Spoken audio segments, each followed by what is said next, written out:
Shalom, salam damai. Kita teruskan dengan Injil Matius bab 12 dengan judul perikop murid-murid memetik gandum pada hari Sabat. Pada waktu itu, pada hari Sabat, Yesus berjalan di ladang gandum. Karena lapar, murid-muridnya memetik bulir gandum dan memakannya. Melihat itu, berkatalah orang-orang Farisi kepadanya, "Lihatlah, murid-muridmu berbuat sesuatu yang tidak diperbolehkan pada hari Sabat."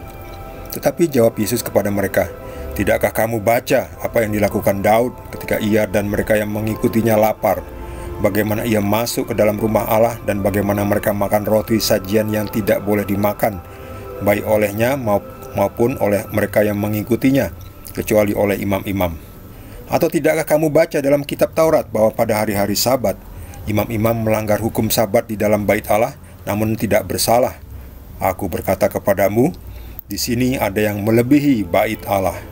Jika memang kamu mengerti maksud firman ini, yang ku kehendaki ialah belas kasihan dan bukan persembahan. Tentu kamu tidak menghukum orang yang tidak bersalah, karena Anak Manusia adalah Tuhan atas hari Sabat." Demikianlah sabda Tuhan. Saya ingin menekankan kembali bahwa Injil itu jadi ada 4 Injil: Matius, Markus, Lukas, Yohanes. Keempat Injil ini di dalam Alkitab Perjanjian Baru ini isinya itu melulu bukti bahwa Yesus adalah Tuhan. Dari para penonton yang bertanya kepada saya, "Tunjukkan bukti Yesus adalah Tuhan." Ini salah satunya di perikop ini, di bagian akhir ini. Karena Anak Manusia adalah Tuhan atas hari Sabat. Saya jadi kadang-kadang geleng-geleng kepala. Buktinya sudah banyak seperti ini, tapi mereka masih tanya-tanya, mana buktinya Yesus adalah Tuhan? Satu aja diberikan. Ini banyak sekali, nggak cuma satu, banyak. Tapi nggak mau percaya. Minta lagi bukti, sudah dikasih bukti, tidak percaya, tidak mau percaya. Jadi mereka tuh bukan tidak bisa percaya, tapi tidak mau percaya. Kembali lagi, kalau orang tidak mau, itu nggak bisa ditolong. Kalau belum bisa, itu masih bisa ditolong ya, diberi data, diberi informasi, kemudian dijelaskan, lalu bisa jadi percaya.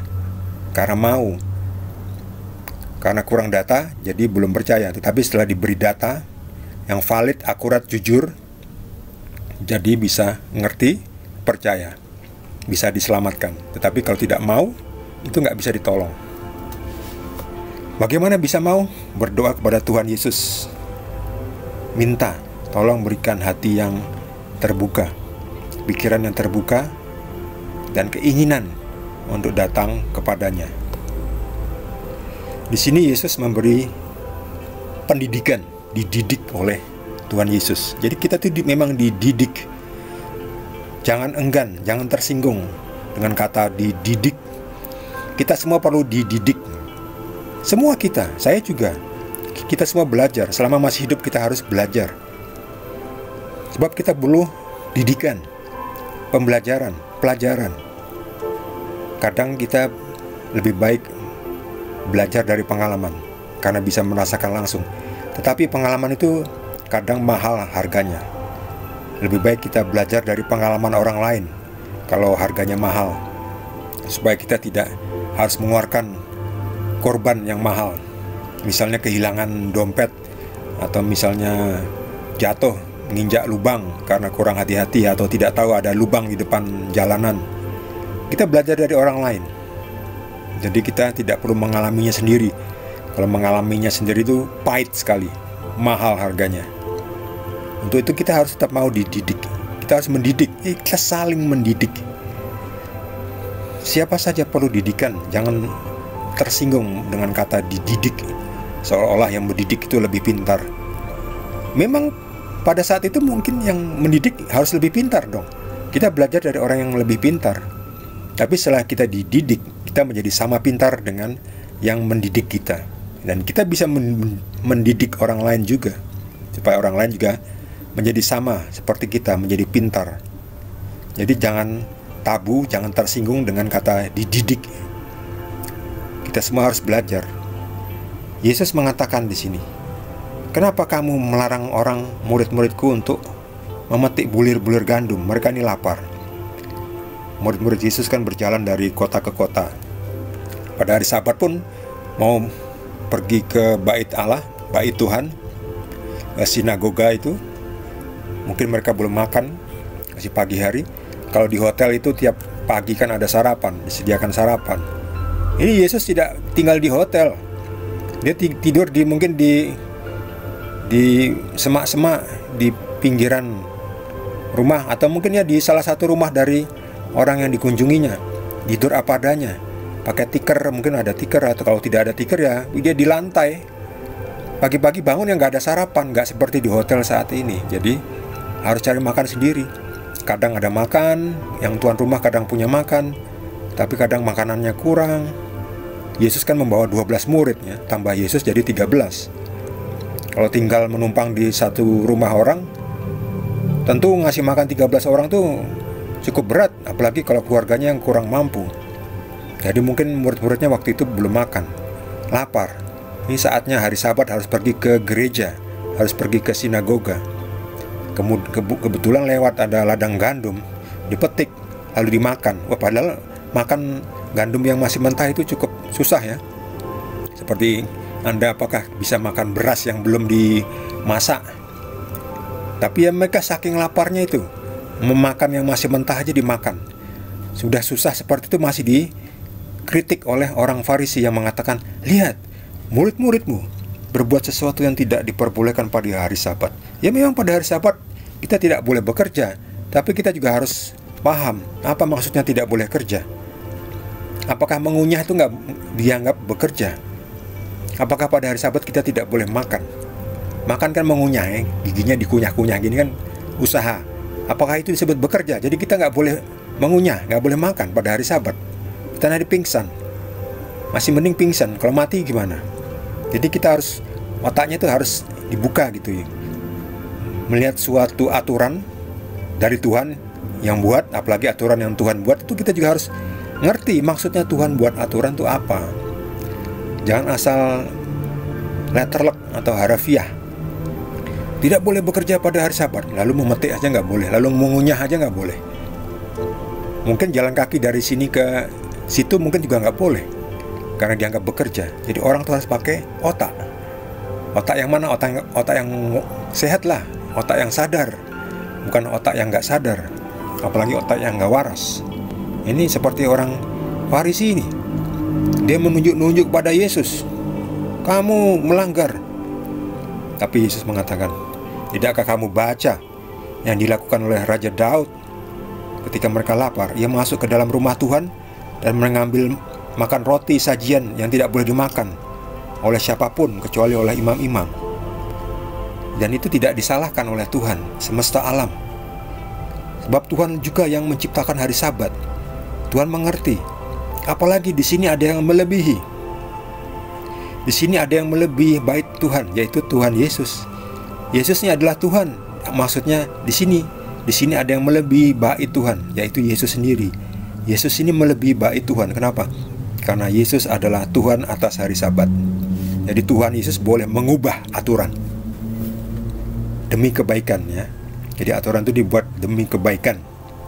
Tuhan boleh mengubah aturan, Yesus boleh mengubah aturan. Diubah, ya berubah. Tapi boleh untuk kebaikan. Berubah tetapi hanya saat itu, pas sedang di jalanan misalnya. Atau maksudnya, kan ini nggak diperinci. Maksudnya tidak boleh bekerja itu apa? Kriterianya apa? Batas-batasannya apa? Untung ada Tuhan Yesus yang menjelaskan arti dari hukum yang dia buat. Karena hari Sabat adalah hukum yang dibuat oleh Tuhan Bapa. Sementara Yesus juga adalah Tuhan yang jadi satu dengan Bapa. Jadi Yesus juga berhak mengubah atau memberikan penjelasan maksud dari hukum itu dibuat. Jadi Tuhan Yesus berkuasa mengizinkan murid-muridnya untuk makan pada hari Sabat, untuk memetik gandum, bulir-bulir gandum. Jangan seperti orang Farisi ini yang harafiah, yang dangkal, yang senangnya menghukum Padahal yang diminta oleh Tuhan adalah, yang ku kehendaki ialah belas kasihan dan bukan persembahan. Itu namanya pemahaman tingkat tinggi. Istilahnya, roh kita sudah mencapai level yang tinggi kalau bisa mengerti ini. Kalau enggak, roh kita itu masih seperti robot yang mentaati aturan hanya karena secara harfiah ditulis seperti itu. Itu masih dalam taraf robot. Robot itu kan seperti program ya, di program seperti ini manut, ikut-ikut. Di program seperti itu lakukan, seperti robot. Tetapi yang rohnya sudah pada level yang tinggi, itu bisa paham apa maksud aturan itu dibuat. Untung kita punya Tuhan Yesus yang menjelaskan maksud dari aturan itu. Jadi pahami aturan dengan baik, dengan benar, supaya kita bisa melanggarnya dengan aman. Contohnya lagi, aturan lalu lintas, lampu merah, untuk apa dibuat? Ya supaya teratur ya, supaya lancar, tidak macet, tidak ada tabrakan. Tetapi ketika mati lampu atau lampunya rusak, kok merah terus, nggak pernah hijau. Pernah nggak lihat seperti itu? Lampu merahnya tetap merah, nggak pernah hijau, atau hijau terus. Hati-hati, itu ada kerusakan. Nah, di situ perlu kita pakai otak kita, tidak mengandalkan lampu merah. Kalau merah terus, loh ini lampunya rusak, harus kita langgar nih merahnya, harus kita jalan terus. Padahal merah itu kan artinya tidak boleh jalan, tetapi kita boleh jalan, boleh kita langgar dengan aman, asal tahu, asal lihat kanan kiri dulu, ada mobil nggak, ada kendaraan nggak yang lewat dari arah berlawanan. Nah itu, lalu kita bisa menerabas lampu merah dengan aman. Itu yang saya maksudnya. Jadi jangan sembarangan melanggar aturan ya. Harus dipikir dulu maksud aturan itu.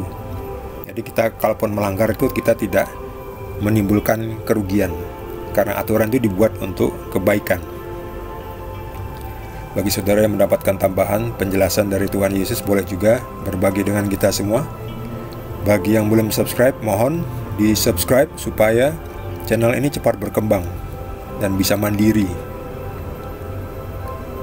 Juga di like supaya videonya bisa tersebar dan ditonton oleh lebih banyak orang yang perlu mendengarkan sabda Tuhan. Terima kasih. Tuhan Yesus berkati kita semua.